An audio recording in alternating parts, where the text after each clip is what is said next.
Welcome to the Loud Whisper Takeover podcast, where we talk about intuition and top tips for the creative industry. Today, we're going to talk about social media and marketing strategy with a special guest, Hanna Min Jung Herbertson. Hi, Hanna. How are you doing? Hello, I'm great. How are you? I'm doing awesome. I'm so happy to chat to you today. So, Hanna, you have a background living in different countries, having actually been through different careers. How would you describe what you're doing today in a nutshell? I guess it's a melting pot of things I've done in my life. Like you said, I've done different things, lived in different places, different interests. What I'm doing, just put it in boxes: social media, marketing, consultant, manager, strategist. It's all these different expressions, but I'm kind of all in one because I've done everything in different aspects. I work for an NGO and take care of their social media, and then I also do my own work on my own brand, Hannah's Golden. And then I help companies, usually startups and creatives, with some strategy and creative ideas, a lot of mindset work as well. That's in a nutshell. And sometimes I DJ as well. I would love to talk with you about working with a marketing specialist like you, because obviously some people are going to take responsibility for it for themselves because they don't have the budget maybe to delegate that. But once we are in a position as a filmmaker, as an actor, as a dance company where we can delegate that to somebody like you, I feel there are some people in that field that ask a lot of money for absolutely zero result, and they just like throwing sort of fairy dust in your eyes. Like I remember a friend of mine recently, he was ready to, I think it was 8,000 euros for a couple of months of having a digital media specialist. But when I looked at what she said she would do, it didn't reflect those 8,000 euros investment, if that makes sense. It felt like, yeah, okay, you're going to free a couple of hours for yourself, but it didn't lead to results. It didn't lead to proper analysis of the statistics. It didn't lead to a proper analysis of the product that he was working on. Number one is, how do we work with somebody like you? And number two, how do we avoid, I don't want to say scams, because I don't think that this woman was particularly a scam. I just think that her product was too highly priced for what she was offering. And I think when you are in a position where you don't fully know what a social media specialist can do for you, you can sort of fall for that, but then you might also be very disappointed because you don't really know what you should ask them for, if that makes sense. So how do we work with somebody like you, and what should be the expectations? Yeah, that's also a great question because it's a jungle out there. Since also the changes of the algorithms and everything, you need a person, if you're gonna get consultancy from someone that knows what's going on. And there's many like specialists in, maybe someone is really great at Facebook or great at Facebook ads, and someone else is great on TikTok ads. So it's also, okay, where do you want to focus? So maybe before you start even talking to anyone, you want to get your mind straight. Okay, where do I want to grow, or who do I want to reach? And then that makes you a better person, like a better buyer of services, I would say. Because someone that comes to me and be like, okay, I need to go viral. I need to be the biggest account on Instagram. I'm like, yeah, I don't want to work with you because you don't know what you want. Like it's too much. Like you want the whole cake, but you don't know what flavor you want. So yeah, you can shop around and have conversations beforehand, like with different people that are working in marketing. Because there's people that work at big agencies, they have a little bit different ways of working. Maybe talk to someone like that. Maybe talk to someone that's a solopreneur and doing like just working by themselves. So there's kind of, see what goes on out there.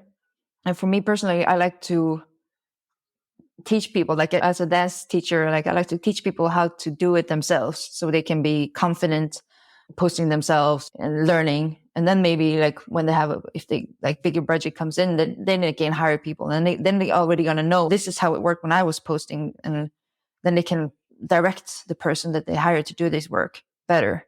So I think it's great to learn as much as you can before you hire people to do it for you.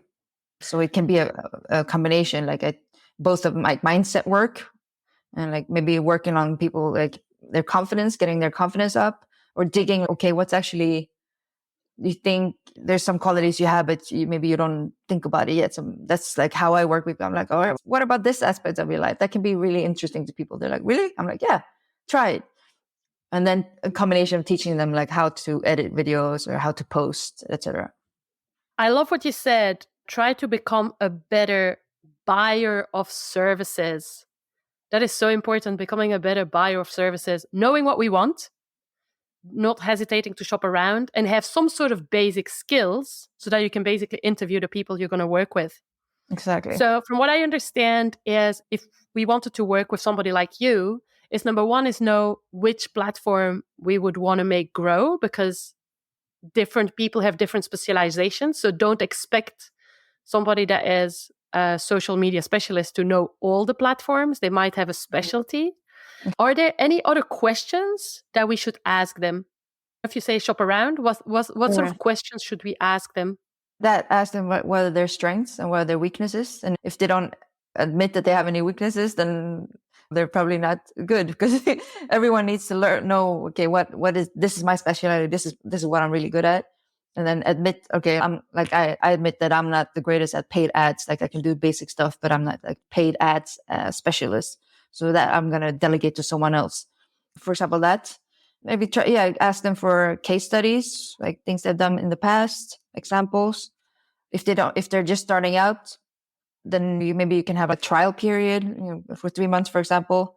So you see, because sometimes upcoming people that just came out of school can be really hungry and do a lot of things, but sometimes maybe they need that background of knowing how to do things because they've done it for years. So it can be a mix. It's not a bad thing to beginner, but sometimes it can also be, if you've done it for 20 years, then maybe you get stuck in your ways. And yeah, so it's a combination of that. What's the difference between working with solopreneurs and agencies in the field of social media marketing? So for agencies, they usually have different people with different expertises. So just someone that only works with video editing, someone that only does graphics. So usually also it's a pretty high cost because all these people need to get paid. But they have maybe like all these, like in the house at their agency, they have all this expertise. And a solopreneur, maybe, like I said before, can be good at a wide spectrum, but maybe not great at all. Or they have a niche, like, and this is what I do as a solopreneur. So that's what you need to suss out. And also, of course, like personality wise, it needs to be someone that you vibe with, in the sense that you trust. Trust is the main huge thing. If you're giving someone your password to your social, that's giving them a lot of access. So trust, seeing, okay, what are their strengths and what are their weaknesses? So what am I going to pay them for to focus on? Like, it's better to tell them to focus on something maybe smaller. Like, I want you to focus on only editing videos or whatever it is, than to like make me big on all the platforms. So yeah, I would say it's good to keep in mind. You said that you're working on mindset with people. So does your career as a social media specialist help you work on people's mindset? Tell us more. Well, that's also like coming in from different angles. Since I am a creative, I worked as creative, I know how it is to be on that side. And then I also have to wear this hat of more of the business person and talking about marketing.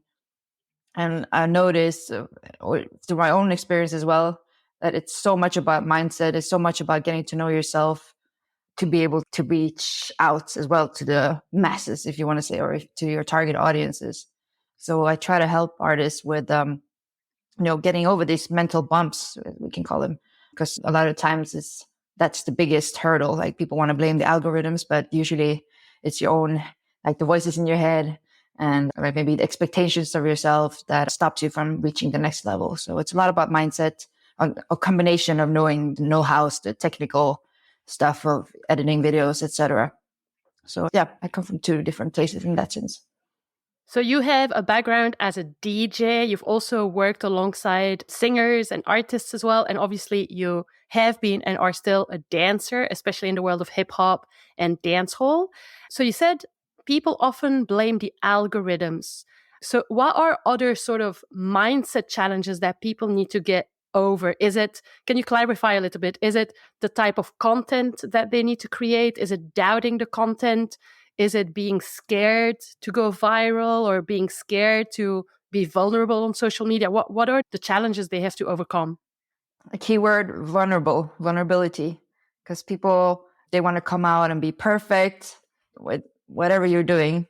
And you think you have to be perfect when you deliver it. But so much of the process of promoting yourself or promoting a brand or a product, it's about trying and challenging yourself, challenging your own, beliefs, or maybe, you know that you're really good at something, but then when you think, okay, but now I have to go to social media, and then I don't know anything about social media. Whatever you're good at, it's gonna, if you dare to take the step to put yourself out there, then it's gonna, reach another level.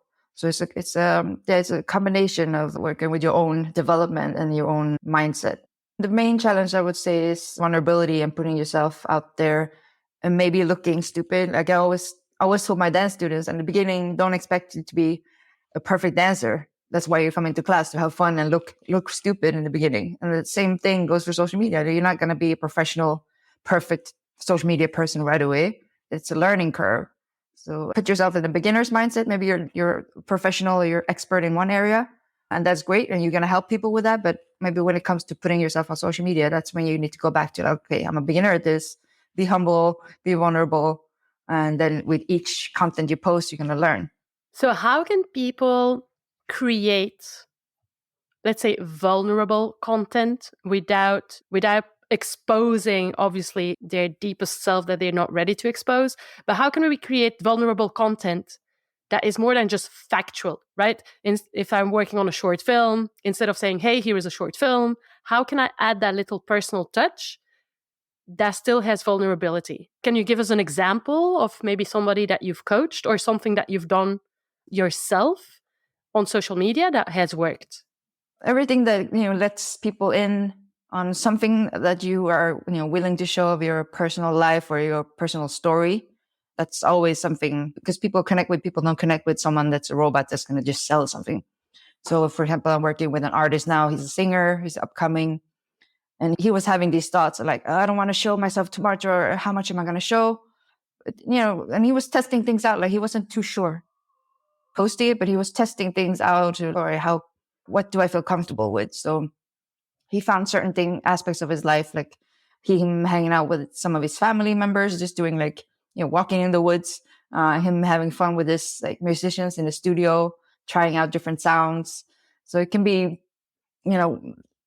often at times it's the things you don't think about in the first, when you just start to think up ideas, open to what's going on. Of course, you have your boundaries, right? I'm not going to show this and that from my life, but there's a lot of things that's happening in your life that maybe, you never know. Like this could be something that at least I enjoy it. Maybe others will enjoy it. And usually it's like that when it's something that you generally are passionate about.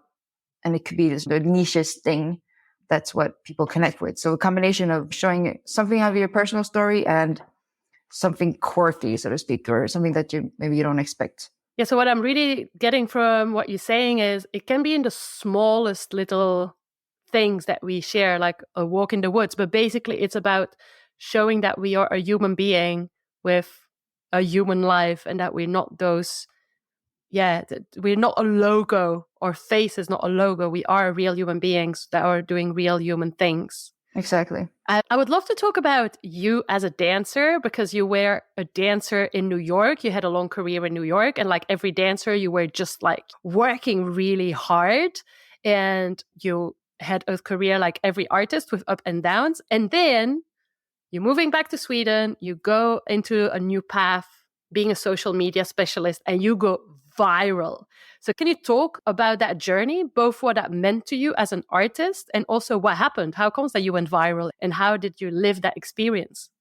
In a smaller scale, I would say, maybe you see these artists and they seem to come out of nowhere, and people are like, oh, this is a one-hit wonder. This person just got lucky or something. And so when I think back of my dance career in that sense, I put in so many years. We met in the beginning of our international careers, and trying different things, going to different classes, just trying to absorb as much, learn as much as possible. and then starting to teach as well, of course. And in New York, I learned that you can't just be a dancer. You need other skills to survive. That's why I picked up DJing. I learned more about the music industry, for example. So the dancing was the motivator that pushed me forward in life to network, also learn how to network and learn about marketing and the technicalities. But after some years in New York, I had to do so many like different side jobs to get by, to pay my rent, projects that you had high hopes for, and then it didn't turn out the way you wanted to. So, learning from all the mistakes. And then I was really tired after almost 10 years in New York. So I was like, all right, I feel like I'm just pushing my head against the wall here. Nothing's really happening. I'm not going forward really. So I was like, okay, I need to take a break from it all. That's why I moved back to Sweden and put the dancing on the shelf, so to speak, because I was like, I feel like I accomplished some things. Maybe I didn't get as far as I wanted to, but at least I felt I gotten somewhere, of course. Like without New York, I don't know where I would be. So I was like, okay, I'm going to focus on the marketing now, because I was already into marketing, but I was like, I'm going to put my whole focus into it. And then when TikTok came along, and I thought, okay, I need to learn TikTok because it's a big marketing tool. So I just used myself as the experiment to learn about the platform. So I just started doing different things like skits, using different sounds, more like funny stuff, humor. And of course, I thought I can also use myself as a dancer because it's popular on this app. So I started experimenting with different dances and jumping on different dance trends. And especially when I started doing my laundry room dance skits or short dance videos, that's when I started going viral. And I didn't expect that at all. It wasn't my goal to go to promote my own dancing because I was done with dancing. That was my former life. So it was a big surprise, but also very powerful to see how social media can change your life in a sense, and to how you can reach people because I knew the people that from promoting my classes and all that before in New York and everywhere. I knew who like the people who were my core audience. So I noticed, okay, I can actually reach these people also, but also reach a wider audience than them through social media. So many learnings and so much joy as well, because the comment sections are very positive and encouraging. So it's been a very uplifting aspect that I didn't expect at all. That also complemented my own marketing career when I work with brands, because I learned from, me going viral and posting. I learn all the time. And I learn especially how you can never really trust anything. Now I'm big on this platform. I'm good. I don't need to go and learn this new one. No, you need to try different platforms to stay relevant as well. So it's a continuous journey. So we'll talk about the different platforms a little bit later, but can you tell us how many views did you actually get when you went viral? Because I think you went viral several times with those laundry dance videos. How many views did you get? Maybe the one that had the most views is about 4.5 million. And then I have maybe 10 videos that have over 1 million at least. So I haven't really counted them lately, but yeah, so it's been quite many views. And what made it so successful? Because obviously that's, the question that all artists are asking themselves is what can make a video so successful? You are dancing while doing your laundry in the laundry room. And is it because you were posting often? Was it consistency? Was it a particular video that was just more funnier than others? Like what made it successful in terms of, because you were testing things on yourself. What were you actually testing? It's a number of different factors, I think. So it's like unexpected. I'm an Asian woman, and then I do dancehall, and I'm pretty good at it. And then I post consistently. I'm trying different functions of the platforms, like replying to comments, for example, replying to comments with a video, because the algorithms, they can help you in a way. So I'm trying to see what can I do to just surf on the algorithms in a way. So yeah, it's really a combination. I was trying to keep up also, like replying to comments and keeping conversations going in the comment section, because that also counts. And plus it's fun because it's very, especially on TikTok, the comment sections are usually like full of comedy. So yeah, I think those are the main things. So checking out what's trending or what's popular, but making it your own version. maybe show something unexpected or twist something around that's people are thinking like, all right, this is what this is about. But then maybe you make it a plot twist. Keep up with the different technical aspects of the platforms. What can you try to use? And that might give you a boost for free. And stay social on the social platforms. If I have to summarize what you just said now, jump on a trend, give a plot twist to the trend, engage in comments, stay consistent. I have a question about the trends. Some people are very aware about what's trendy, and other people have no idea what's even trending. How can we become more aware of a trend? I spend a lot of time surfing and scrolling, so that's how I'm aware. There's, especially on TikTok, you can do searches. If you're in a certain niche or certain keywords, you can do, if you go up on search, you can type in a sentence or a couple of different words. Then you can also trickle down that search and you can divide into like this word, for example, a smoothie with spinach. Then you can type in, okay, what the latest videos with those two words in the last month or last week or last 24 hours. And then you can see, okay, what's actually like trending right now or what's been happening with these words for a period of time, or you can see which videos has the most likes talking about this subject. So that's a very a quicker way to find your audience or what are the other creators doing in your niche. So the search bar in especially TikTok is very useful because it functions like Google these days. People use it as Google. And also when I say trends, I don't get too locked in with people but I don't want to do trends. Yeah, but you can use a slight aspect of a trend and then make it your own. It's what we do as creatives. Right? We create something new, but you don't always have to invent everything from scratch. TikTok is a very collaborative platform. So you can take inspiration, give that person credit if you take a big chunk of their content or if you get inspired, and then make it your own. That I would say is very useful, and also physical collaboration with other people on these platforms are usually very successful as well. So you said that people are using TikTok searches now a little bit like Google. Are these TikTok trends, do they translate to Instagram? Or are they the same trends? For example, if you have a trend on TikTok, will the same trend work on Instagram or on Facebook or on YouTube? I don't know. Or does each platform have their own trend in a specific moment in time? I would say maybe around 70%, if I would just guess a number, goes over to Instagram. So it's quite a lot of trends that eventually end up on Instagram. The time span is getting a little bit closer. Before it was maybe 3-4 weeks or months after people come, oh, have you seen this on Instagram? I saw this on TikTok 4 months ago. But some trends translate pretty quick.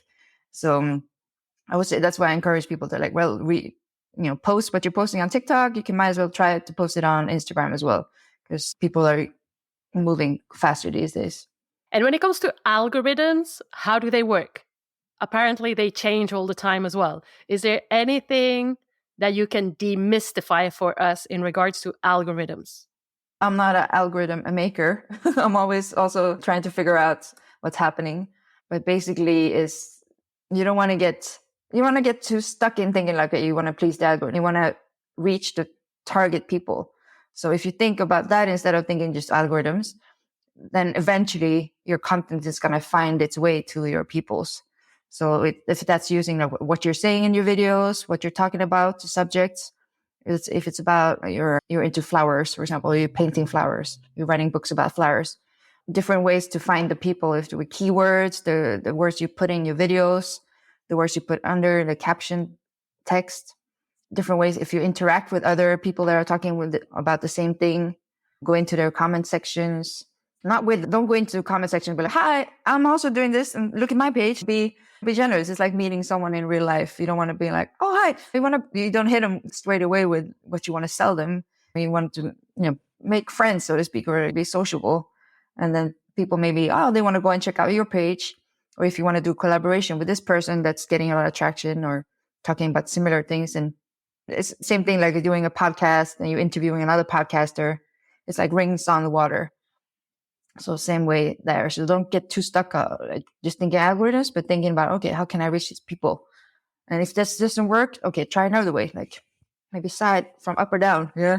That's when the algorithm can either help you or stop you. So that's what you have to play around with. I love what you said about leaving comments in people's videos, because I always feel very shy. Like sometimes I can follow people's work on Instagram, but I feel shy actually to comment. And actually, because of the podcast, I started commenting more because I'm so excited about the podcast. And I'm like, hey, I love your work. I would love to connect. By the way, I have a podcast. And then we start talking in DMs. But like you said, it's like a real life conversation. It doesn't feel like I'm not selling anything. They're not selling anything. We're literally just connecting because we are on the same wavelength for some reason or another. So you talked about creating content for your target audience, so know who you're speaking to. So make sure that whatever you say in the video is really related to your target audience. What about hashtags? Are hashtags still a thing? And if yes, how can we use them to the fullest?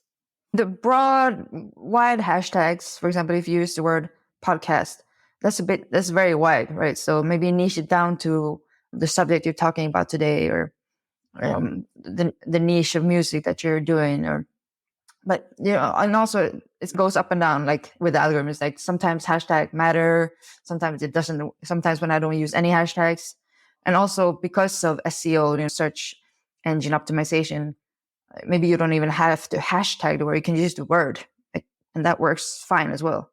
Yeah, don't get too caught up in the hashtag game. Don't add too many hashtags. Like less is more, I would say. So you can try different posts, like maybe one hashtag, one without, one maybe 2, 3 hashtags, but maximum 4, I would say 4-ish. So you don't want to like overdo it, really. Awesome. That's really good to know, actually. So question, you have a massive background in dance.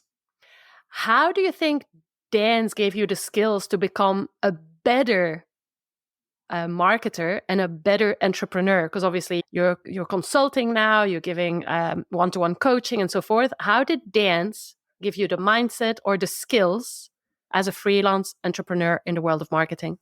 I guess I got into it a little bit earlier. To be able to go after a passion, you have to put yourself out there, be vulnerable. To teach people, you gotta use your voice and find ways to reach people so they can adapt, like what you're trying to tell them. And with dance classes, is where then you teach them how to move their bodies. So it's all a combination of that, to be driven by a passion, something that you love, and then finding, okay, do I love teaching, or do I love more performing, or do I love both?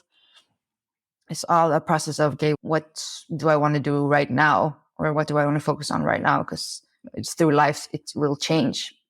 Maybe before, when I moved to New York, I was like, this is what I'm going to do. I didn't really think about the future. And then life happens and the focuses change. So wherever you are right now, think about, okay, what can I do to amplify myself, or how can I get better? How can I reach people on the socials or in real life, and put yourself in position to maximize your growth, I would say. Because if I grew up on a little island in the Baltic Sea, right? And without any internet, really, back in the days, there was hardly any social. If I would stay there, it would be hard for me to grow and become viral later in life. So my journey was to leave, physically move, get to know new people, expand my network, go to New York, expand my network even more, go to Jamaica to learn about the foundations of what I was passionate about. So whatever you were passionate about, like try to learn as much as you can from the creators. Maybe go travel to those places where it's from. It became a long story now, but everything's connected, and everything takes time as well. So don't stress yourself out. If you're in your early 20s, for example, you feel like, oh, I want to reach this right now. I want to be here now. I want to have 1 million subscribers. But if you take a breath and one step at a time, and how can I actually build a good foundation for myself to step out and maybe do something else in the future, but still have knowledge from whatever you've done before. when you change careers, you always take something with you in your backpack. In regards to social media and promoting yourself as an artist, you have lived and worked in different countries. So obviously there is Sweden, there is New York, Jamaica, Belgium, Nigeria. There are many countries that have had an impact on you, and where you know the different creative industries very well. Do you feel people relate to social media in a different way, or use it in a different way, or you connect with your community in a different way depending on where you live, or not? Great question. I think when I was in Nigeria, that's when my mind really expanded a lot, because there's so many, especially also like creatives that hardly have anything, but they create amazing content with such high quality that I've never really seen anywhere in that way. So I was blown away about how inventive, entrepreneurial people were there, like with so little resources. So that was really a big inspiration and motivator for me as well. Yeah, each country has its own, of course, its own cultures and challenges. Korea is, has been a very closed culture country, I would say, or they stay with, okay, what's Korean is good, compared to maybe Japan, that's been very like, okay, what's out in the world? And they've been traveling around a lot more. And it reflects also in how people treat social media, of course.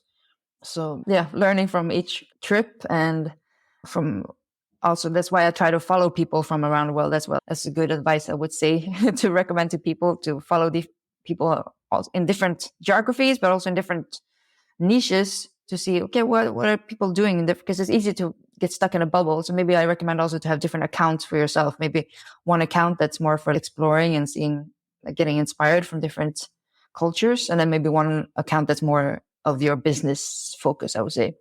Because the algorithms kind of, it shapes your feed, and it also shapes who sees your content. That's a recommendation. I know maybe it sounds a lot to have different accounts, but it can be helpful.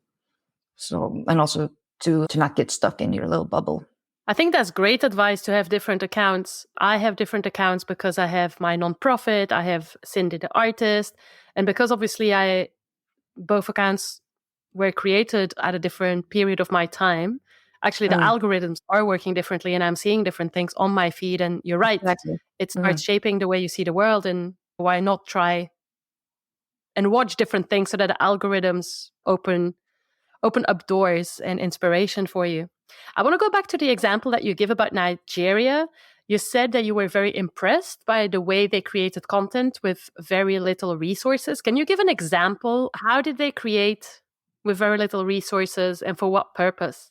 Yeah, some of the first content creators I encountered in Nigeria were dancers, because I connect with dancers very easily. And I was so impressed by the quality of their content. Sometimes they use very good cameras, or just sometimes they just use phones. But the quality, like the videographers, sometimes the videographers were also dancers. But how they shot things, how they edited things, and post production there was so mind blowing. And I don't think they have any formal education in anything. I think that's a natural skill, plus maybe they just learned from YouTube, probably. Comparing that, for example, with America, people get a lot of things served, or in Sweden, people get served like all these fancy equipment, or it's easier to get them. But the videos don't have that high quality. So that was a big wow for me. It's about your creativity and how you use the technology that you have. Let's talk about community building. You have already touched about it a little bit. You said engage with your followers, engage with people that comment, reply to the comments. Is there any other advice you could give to artists on how to truly build community in the long term? So not people that are just like liking one video and commenting there, but how can we really engage with people in the long term? Yes, I would actually recommend the old school way, to do a newsletter or collect people's emails, even phone numbers if they want to, because that's where you can reach people directly into their email. Because just even if people follow you, usually they don't see your videos, even because algorithms, they want to show them so many different things. So yeah, gathering their emails is a great tool. And also many subscription type services are presented now. I haven't really ventured into them that much, but it works for some people. I think maybe it's easier if you have really like a huge following, or if you're very niched, I would say. So that can also be a good tool people pay a smaller amount, but you provide them with content that only them can see, for example. Yeah, those are the two main advice I would say right now. Newsletter and try subscription-based content distribution. So let's talk about the different platforms. Maybe we can talk about Instagram and Facebook first. What would be your general advice for artists, creatives, filmmakers, dancers, actors that are on these platforms? What are some do's and some don'ts? Yes. So can come together, Facebook and Insta, because they're owned by the same company. It's called Meta. Of course, Facebook has a slightly older, crowd hanging out there, and Insta's a little bit younger, but they're quite similar, I would say. But still, Insta is the biggest one. So the good thing about Instagram is that you can reach a wide audience. So with Instagram, you can do this collaboration post, for example. So that's a really great tool. And also to connect with other people, you can have maybe different accounts that you can do your collaboration post with. And also stories is a great tool to do quick updates, what's going on without thinking too much about it. Because sometimes people watch your story more than they're going to watch your post. So those tools are really great to use. And also you can do different countdowns if you're having an event. And you can save those stories also to highlights. So those are some of my favorite functions with Instagram. And also you can see easily who, if you have a video that's being very popular, or like you feel like, oh, this has viral potential, you can also go in and see who's sharing your video, even though they don't tag you. You can go in and see if you press these 3 dots on the right corner of your post on your feed, not on your real feed, but on your main feed. Then you can go and see who's reposting your video, for example, and you can thank them, give them a heart, give them a thank you for sharing my content. And usually people that maybe they don't follow you, but they share your video, and then they're like, oh, she's actually showing appreciation, and then they start following, for example. So it's a good way to be social and also show like that you appreciate their support. So those are the good things with Insta, but also it's a very crowded platform. So I guess that's like the tough part as well. It's tough to reach as if you're just starting an account. If you're very new there, that's when it comes to, don't focus on how many followers you have or how many likes, especially in the beginning, but focus on reaching your target people. Because I noticed that Instagram, their algorithm is getting better. When I'm liking different things, they show me, it's getting more and more like TikTok. They're showing me according to my interest, what I've been watching. What are your thoughts on Facebook groups? Is it worth to have a Facebook group? Is it too much investment in terms of time? Is there not enough return on investment, or is it a great way to actually build community? It could be a great way. I haven't started Facebook groups really myself. I'm part of a few, and I kind of scroll on Facebook sometimes, but I'm not that invested. So I don't think it has the value it used to have. But also depending if it's a niche that people want to be in a community, then yeah, it can be really helpful. So it's investigate it, maybe try it out, see if it works, but don't put maybe like too much of your hopes into Facebook groups. Maybe it's better to you're being a part of different Facebook groups and seeing what's going on, and then you can take inspiration. Okay, what works? So what are people getting excited about in those groups? And you can use that knowledge. So it's also a tool for learning. Let's talk about TikTok, the wild, wild west of TikTok. I know that you love that platform, and you actually have a lot of clients that you put on that platform, or you're creating content, or you create their strategy for that platform. Tell us more about TikTok and why this is actually a platform full of opportunities for creative people and artists. Yes, I love TikTok. But, me and TikTok, we have a toxic relationship. So it's up and down. No, but really, it's still, in the beginning, it was much easier to go viral or to reach people. And now, because it's every platform, they want to make money. So they have advertisers coming in and they're taking up space. But there's still chances of, especially chances of reaching your target audience. It's harder to go viral, I would say. So don't come in there and expect to go viral, but expect to, okay, this is the platform that's going to help me to reach my peoples, because that's what I still see is working well. And also, of course, like being vulnerable is, like the people always say that you don't have to put on makeup like they used to be on Instagram, like you don't have to be perfect. And of course, that's still true. But some people, if you want to make really nice, cool, clean, really great edited videos, there's a lot of appreciation for that as well. So to sum it up, there's still possibilities and there's still a lot of potential to reach your peoples, especially if you're a creative on there. And also use because I get inspired from scrolling or watching other people on TikTok, and I make my own videos, and then I post it also on Instagram. So I get my boost of inspiration on TikTok, and then I can use that for, whatever platform.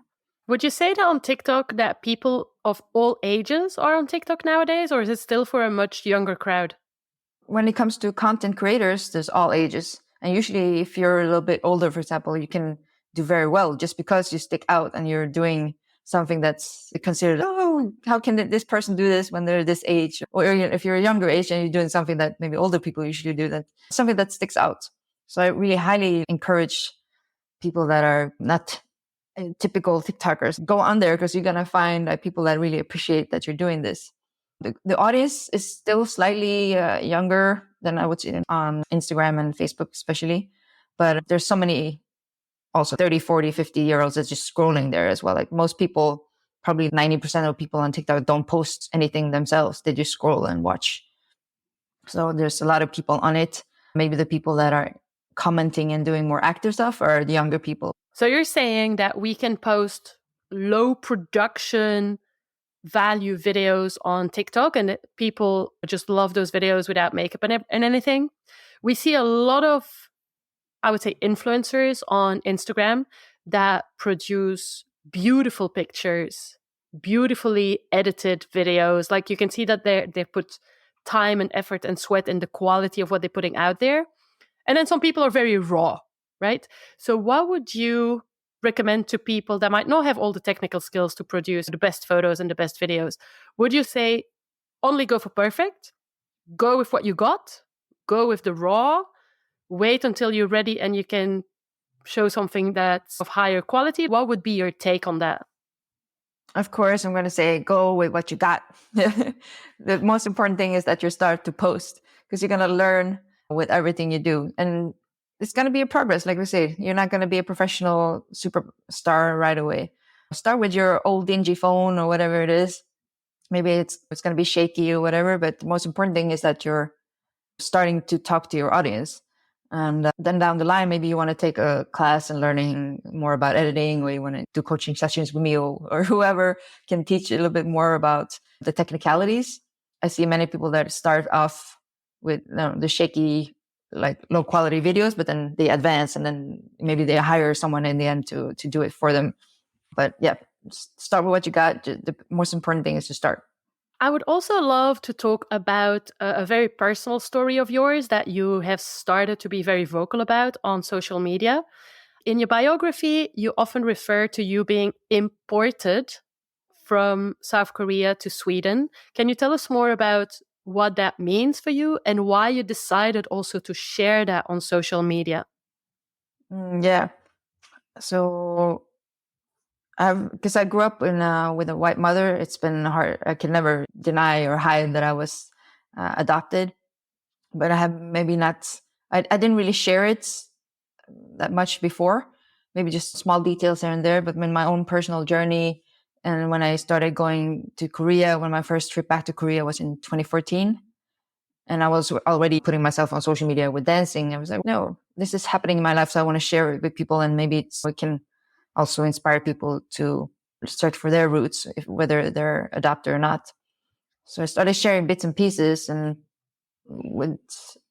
because also I thought I was going to be able to share a lot more, but then when it got really personal or I got very emotional situations, I was like, I don't know, I can't film myself and do this at the same time. So that was also a learning for me to don't push yourself too much to put things on social media. Like sometimes you need to heal and go through some things, and then maybe then you can start posting after or whatever works for you. Everyone has their own processes. But I noticed also when I started sharing this story, maybe different people started DMing me like, thank you for sharing this. I could really relate. Or even though I'm not adopted, I felt something. Yeah, when people express that they're thankful and you should actually please just, share more of this. And I was all right, okay. If this is doing something for others, then I'm gonna insert it here and there. So it's been that's been in my feed as well from time to time. What would you say in the next 5 years? Where do you see yourself going in the next 5 years? Not just professionally, but in terms of who you want to be as a woman in the world. Do you feel you want to talk more about adoption? Do you want to give space on your platform to talk about that theme? Or do you want to talk more about dancers? Or is there another field where you feel like you want to open the doors for conversations around certain themes in the next 5 years?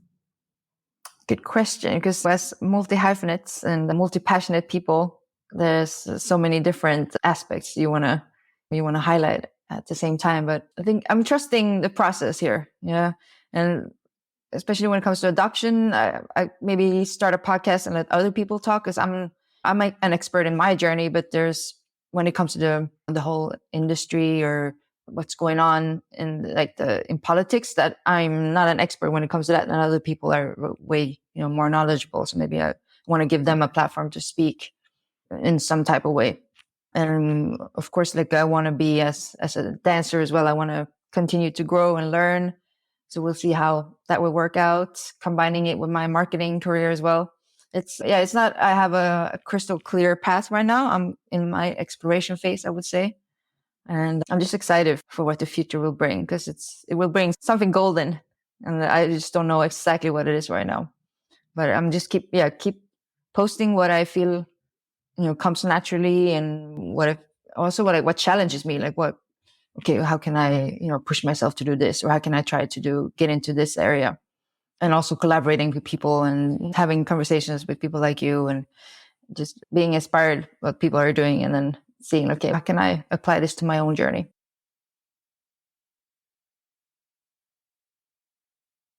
Has your knowledge in regards to social media and digital marketing, has it changed your relationship with your art? So you're dancing, you're DJing. Has something changed in your relationship with your creative practice? Yes. When it comes to, how can I phrase this? I think it also has to do with my personal journey. Before, maybe I wanted to keep it up close. I only work with these people, but now I was forced to open my mind. Okay, now it's maybe I have to let down my guard. I have to let down my pride, or to keep something. Oh, this is mine. No, let it go. Like, it's the world's. You belong to the world. If you put yourself on social media, and also don't take it too personally, but also be a part of the community that's happening online. Because sometimes as artists, I'm high on this throne. Of course, we're amazing, we're creatives. Also be open to collaborate, open to take inspiration, and also people are gonna get inspired by what you're doing without stealing your content, of course. But don't be too proud, I would say. Don't let the pride knock you down. Two questions to wrap up. So the first one is, you went viral. You had, I don't know how many millions of views, which is crazy. Do you feel you've had that moment of, I have made it at some point? In the sense of, because my goal has always been with dancing to get respected as a dancer, and not to become famous. And then now I've become niche famous. It's been a treat to be all right, many people are now validating that I'm pretty good at what I'm doing. So that's a big ego boost, of course. Money wise, making money directly from the platforms, or doing big collaborations with brands is not where I'm at yet. I'm working towards it in my own pace. But so money wise, that millions of views are not translating to millions of dollars yet. Okay. And you can keep that in your head as well. When you see a lot of creators, when they go super viral, that doesn't automatically mean that they are rich or that they're getting super rich. Some do, of course, but many don't. So that's when you have to think about, okay, the next step, what do I want to do with this video? Is it just for fun, or do I want to make it more of a source of income?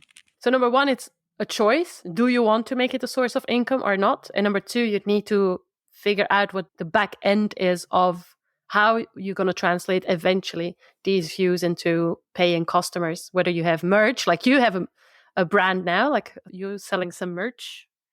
And then to wrap up this interview, Hanna, what is your mantra and your advice, I would say, for all the people that are on social media? Social media you can have a burnout of posting content, of promoting yourself and everything else. What is your mantra and your advice to everybody that is listening? So to avoid burnout, do what actually brings you joy. Talk about the things that you're passionate about. Don't just, we talked about trends, but don't follow the trends because it's trendy. Follow the trends that you feel like you can insert your passion in.